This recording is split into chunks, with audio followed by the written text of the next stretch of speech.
ప్రభునందు ప్రియులకు యేసుక్రీస్తు నామములో శుభములు తెలియచేయుచున్నాం. ఈ దినం హెబ్రోన్ క్యాలెండర్ వాగ్దానము, నీ శత్రువుల మీద నీకు జయమిచ్చి నీకు నెమ్మది కలగజేసి ఉన్నాను.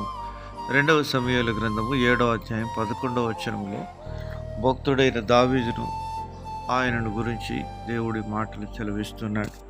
ప్రియమైన వారలారా, యెహోవా నలుదిక్కుల నుండి ఆయన శత్రువుల మీద అతనికి విజయం ఇచ్చిన తర్వాత, మరి నెమ్మది పొందిన తర్వాత దావీదు నాతానుతో అంటున్నాడు, నేనైతే దేవదారు మ్రాణులతో కట్టిన నగరులో నివాసం ఉంటున్నాను, దేవుని మందిరం డేరాల మధ్యలో ఉంటుంది అని దేవుని మందిరం కట్టించాలని ఒక ఆశతో ఆయన మాట్లాడుతున్నప్పుడు నాతాను, నీకు దేవుడు చెప్పినట్లుగా చేయము అని మాట్లాడుతూ ఉంటున్నాడు. ప్రియమైన వారలారా, ఇక్కడ దేవుని మందిరాన్ని కట్టాలని దావీదు ఆశపడుతున్నాడు, కానీ దావీదును దేవుని మందిరం కట్టడానికి దేవుడు అనుమతించలేదు.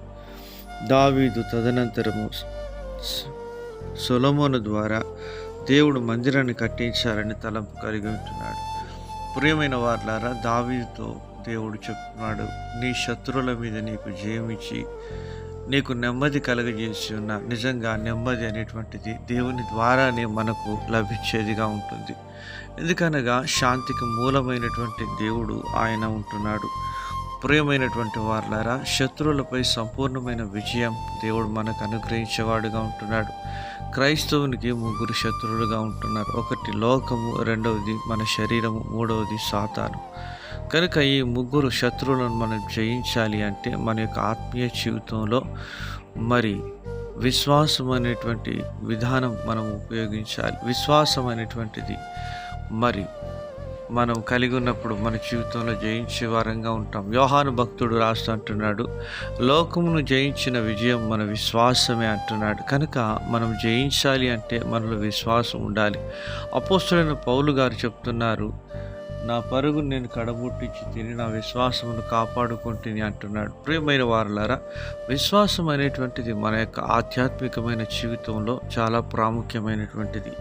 విశ్వాసమును కర్త, దాన్ని కొనసాగించేవాడని యేసు వైపు చూచుచు మన ఎదుట ఉంచబడిన పందెంలో ఓపికతో మనం పరిగెత్తాలి. అలాగను మనం పరిగెత్తినప్పుడు దావీదుకు విజయం అనుగ్రహించిన దేవుడు మన జీవితంలో కూడా అనుగ్రహించడానికి శక్తిమంతుడుగా ఉంటున్నాడు. ప్రియమైన వారలారా, గోలియాతును పడగొట్టడానికి దావీదును బలపరిచిన దేవుడు మరి ఈరోజు ఆత్మీయ జీవితంలో నిన్ను కూడా బలపరిచి ముందుకు తీసుకుని వెళ్ళనంటున్నాడు. ఆయనపై మనం ఆధారపడి ఆయన వైపు చూసినప్పుడు విజయం నీ సొంతమగును గాక.